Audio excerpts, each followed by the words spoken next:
நிறைவாழ்வு AG சபை வழங்கும் morning மன்னாவிற்கு உங்களை அன்போடு வரவேற்கிறோம். கர்த்தருடைய பரிசுத்த நாமம் மகிமைப்படுவதாக. இந்த நாளிலே உங்களை சந்திப்பதிலே மிகுந்த சந்தோஷம். அன்பான தேடு பிள்ளைகளே, நிறைய நேரம் நம்ம என்ன தப்பு பண்றோம் தெரியுமா?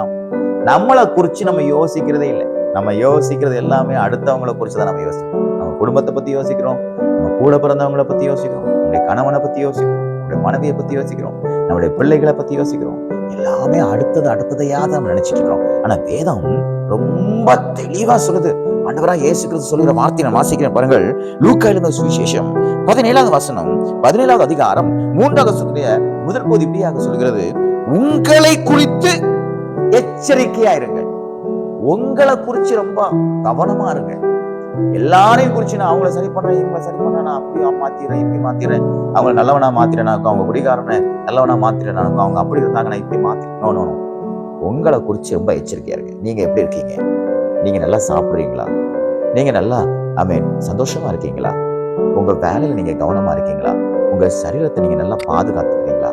நல்லா ஜெபிக்கிறீங்களா? பரிசுத்தமா வாழ்றீங்களா? தேவனுக்கு பிரியமான வாழ்க்கை உங்களிடத்துல காணப்படுதா?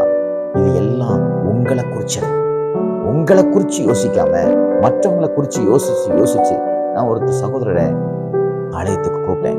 வாங்கய்யா, இயேசு உங்களை ரொம்ப நேசிக்கிறார், ஆண்டவரை தேடி வாங்க. அப்போ அவர் சொன்னாரு, என் மக வாரா, என் மனைவி வாராங்க, அப்புறம் என்ன, எனக்கு அப்போ அவங்க வேண்டிக்குவாங்க. நான் சொன்னேன், ஐயா, உங்களுக்கு பசிச்சா எப்படி சாப்பிட்றீங்களோ அதே மாதிரி ஆண்டவரை உங்களுக்குன்னு தனியா தேடணும் ஐயா. நீங்க தான் கர்த்தரை தேடணும். உங்களுக்கு அப்பல் வேற யாரும் சாப்பிட முடியாதுங்கிறது போல உங்களுக்கு அப்பல் வேற யாரும் ஜெபிக்க முடியாது, உங்களுக்கு அப்பல் வேற யாரும் ஆராதிக்க முடியாதுன்னு சொன்னேன். அப்பதான் அவருக்குள்ள நானும் கர்த்தரை தேட வேண்டும் என்கிற ஒரு எண்ணத்தை ஆண்டவர் உண்டாக்குறார். நன்றாக புரிந்து கொள்ளுங்கள். நம்மளை குறிச்சு நம்ம யோசிக்கிறதே இல்லை. நான் எப்படி போறேங்க, என் பிள்ளைங்க நல்லா இருந்தா போதும், ஆனா அப்படி விட்டுருங்க, நான் அப்படியே இருந்துக்கிறேன். நோ, ரொம்ப நீங்க முக்கியம். உங்க வாழ்க்கை குறித்து ரொம்ப எச்சரிக்கையா இருக்கு. சொல்லப்பட்டிருக்கிறது, உங்க கேரக்டர், உங்களுடைய சுபாவம் எல்லாம் நல்லா இருக்கணும். தேவனுக்கு பிரியமான சுபாவம் இருக்கணும். எப்படியாவது நான் வாழ்ந்துட்டு போயிடுறேன், அப்படி அல்ல, இப்படித்தான் வாழ வேண்டும் என்று வேதம் சொல்கிறது.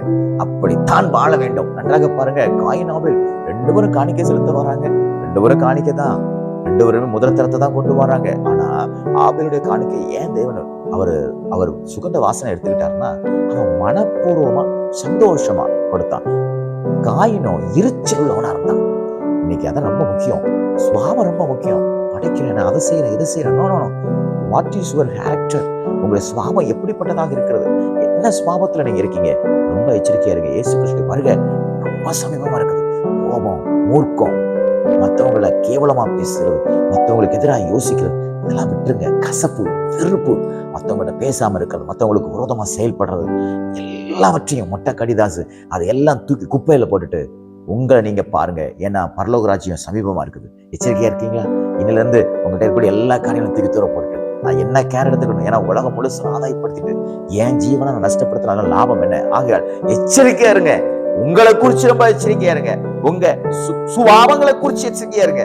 உங்களுடைய பழக்க வழக்கங்களை குறிச்சு எச்சரிக்கையா இருங்க. காரணம், இயேசு கிறிஸ்து வரும்பொழுது மத்திய ஆகாயத்திலே நாமும் பறந்து செல்ல வேண்டும். ஆகையால் இந்த நாள் எச்சரிக்கையான நாளாய் உங்களுடைய சுபாவத்திலே கத்து மாற்றி கொடுப்பாராங்க.